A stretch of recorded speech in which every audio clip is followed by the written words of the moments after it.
And based on what you've told us already, it's clear that the skilled mentalist or magician can work with either scenario. Maybe it's it's the improvisation.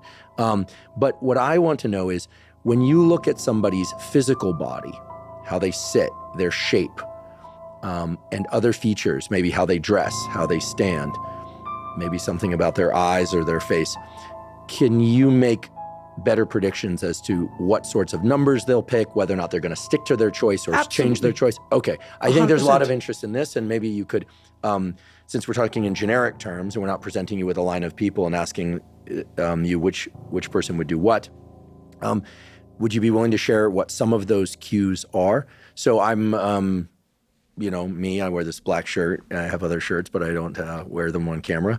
And, I comb my hair a certain way, I sit a certain way. I mean, what sorts of predictions emerge from that, or am I striking on the wrong variables? So it's not the big things that will reveal to me because I do kind of like profile a little bit for the magic purposes. What kind of trick I will do with you and what I can't do with you, what I will do with this guy or that guy, right?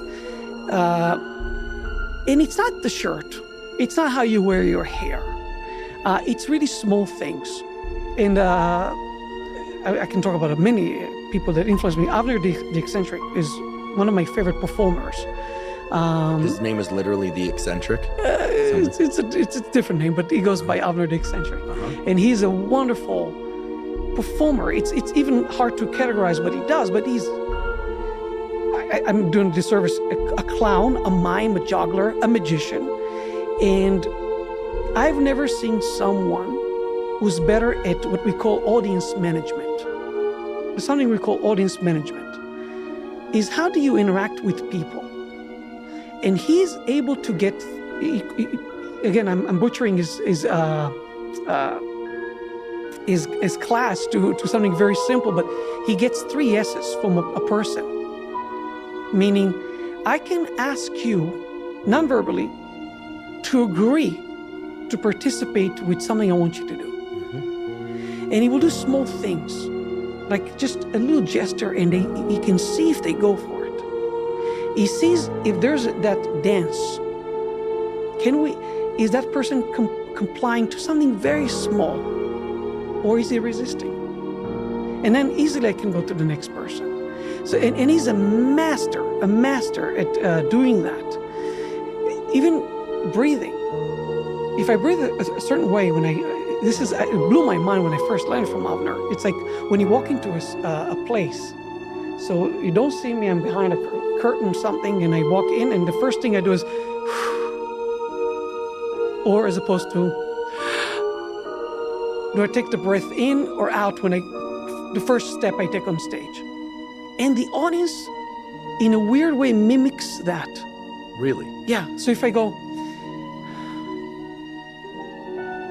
you feel, you kind of tend to relax with me. Now, if you want a more exaggerated example of that, if you watch a movie and it's really tense and there's tension, you will start feeling tension, right? We're kind of like, empathy is a big part of what we do. That's why one of the things I choose to do in my show when I first start is not to start with the most amazing magic to blow your mind. Oh my God, he's amazing. It's more, I gear the first pieces towards connecting with you. I'd rather say something really endearing, funny, connecting, truthful, honest, before I start trying to blow your mind. Why? I want to connect with you first, so we are, a mother will be proud of her son's playing guitar and much more forgiving if he makes a little mistake or something, but every little achievement he will make, she'll be so proud of him because she has empathy. She wants him to succeed. She wants him to do well. So I want you to adopt me. I want you to feel empathy towards me. I want you to be, I'm rooting for you. This makes a lot of sense. I do live events, and I don't think about whether or not I exhale or inhale when I get out there. But I definitely try and get out there and just kind of take it all in and relax. And we have what I hope is a relaxing, interesting conversation, and kind of work with the amplitude of excitement. And I'm not thinking about it in any kind of conscious way, but this is actually a wonderful tool that I hope everyone will export from this conversation, which is if you ever need to do public speaking, breathe. Have probably a good long exhale as you get out there will be great. Everyone will relax. It's also tough for me to see live theater because oftentimes if it's not going well for them, I feel embarrassed for them. I think people vary, however, in terms of their levels of empathic attunement. Some people are very tuned into the emotional states of others, yes, and some are not. So are there people in audiences, assuming a relatively random array of people, that are fairly rigid? Like you wouldn't call them up to the table. Okay. So when you select someone to come up in front of the crowd, are you basing that on some level of empathic attunement, that they're in sync with you? Absolutely. So it starts with the first thing. Look, you come in cold. The audience, as you said, the first, I'm quoting Avner here, the first thing they do is they say, I hope this doesn't suck. And also the performer says, I hope it's not going to suck. The starting point is, it depends. Expectation could vary, if something's really hyped and go, oh, this is going to be great, or you've seen the artist and you trust them. But if you come in cold, you don't know the person. You don't know if it's going to be great or not. You just happen to be there and there's a magic show. So, let's check it out. There's tension. There's almost like they're auditioning you. I wonder if it's going to be worth my time. So, and I don't care if people bought a ticket to see my off-Broadway show or not. The first 10, 15 minutes, it's really about telling them in so many, without words, but telling them, I'm here for you. I'm here to connect with you. And I'm here to create this, some wonderful thing that we're going to feel together. I want them to feel that. It's like an intimacy. Yes. And that to me, by the way, is way more important than me fooling people. Like if somebody came to me after the show and said, oh, wow, your magic is unbelievable. I have no idea how you did it. That's the lowest compliment I can get. And thankfully and gratefully, often I get the most common one is, the magic was great, but we liked you. They feel connected to you. And I love that because to me, the magic is important.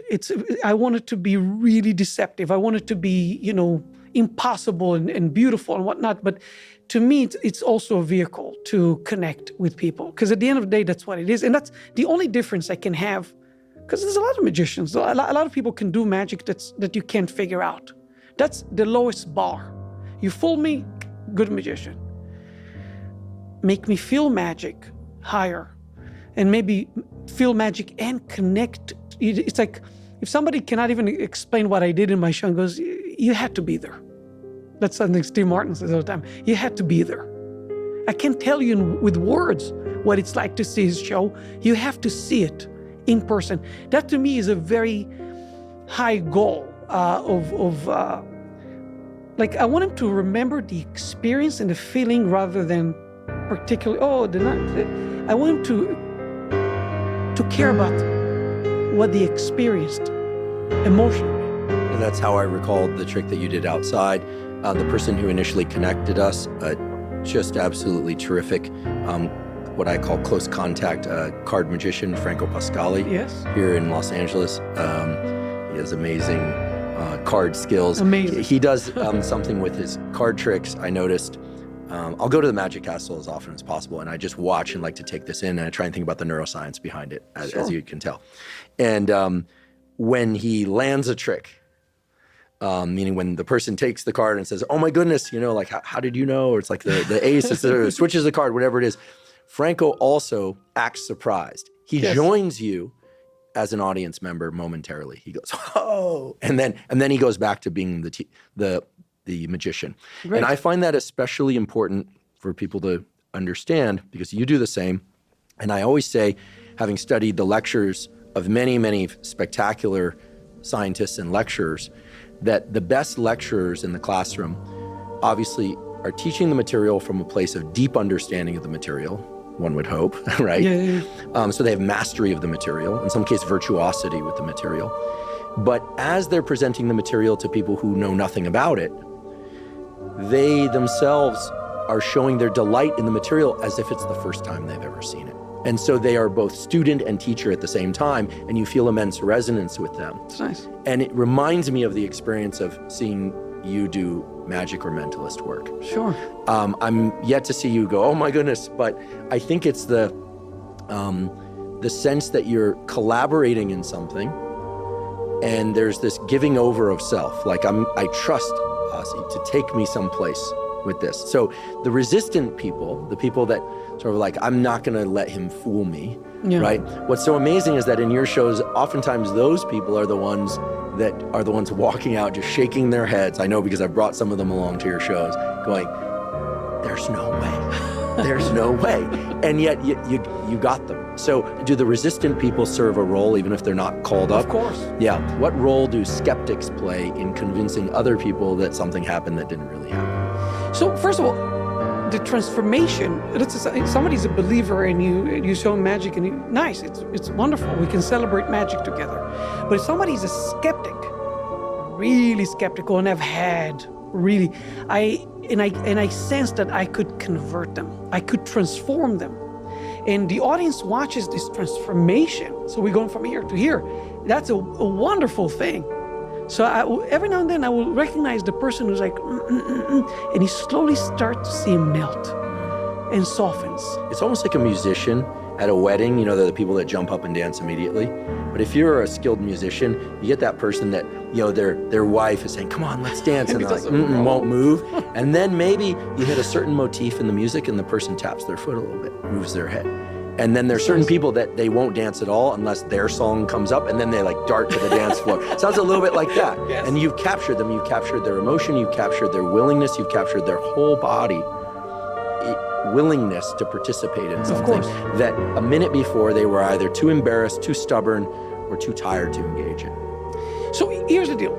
Magic could be, and often is, intimidating. I am basically challenging your intellect. And some people, if they take it the wrong way, what they hear is, you're telling me that you're smarter than me. You're telling me you know things I don't know and I'm not even close to knowing. So screw you. Right. and they will reject it aggressively. Like I've had, thankfully it's a percent. A time when we do walk around magic and I go and some people, as soon as they see me, go, no thanks. They don't want to see it. And I to me, that drove me nuts. Like, why don't they want to see? They don't even know what I'm about to offer. You're going to violate their sense of self-trust. That's, I think, the fear. Absolutely. And as a magician or as an artist, if I use that, but my goal is to also educate them as I do the magic, that we're creating this safe space where these things could happen. And it's clear that I'm using it for your own good. I did a whole full-ass act exactly about knowing and not knowing. So I'm not going to spoil too much. If people want to see it, they can see it. I'll tell you a backstory on this, if you don't mind. So Tommy, the three major heroes of magic are Juan Tamariz, Tommy Wonder, and Chan Canasta. Are they alive still? Chan is not, and Tommy passed. Juan is still kicking butt in Madrid. I think I saw him at the castle. He's very, yes. very exuberant. Yeah, okay. So he's a hero, and I'm his student. So, but let's talk about Tommy for a sec. So Tommy, for a long time, he did magic that magicians did not know how it works. It was so devious that even magicians did not know how it works. And at some point, he released some DVDs that teach his magic. And the trick is very simple. He borrows someone's watch, it disappears, and there's a table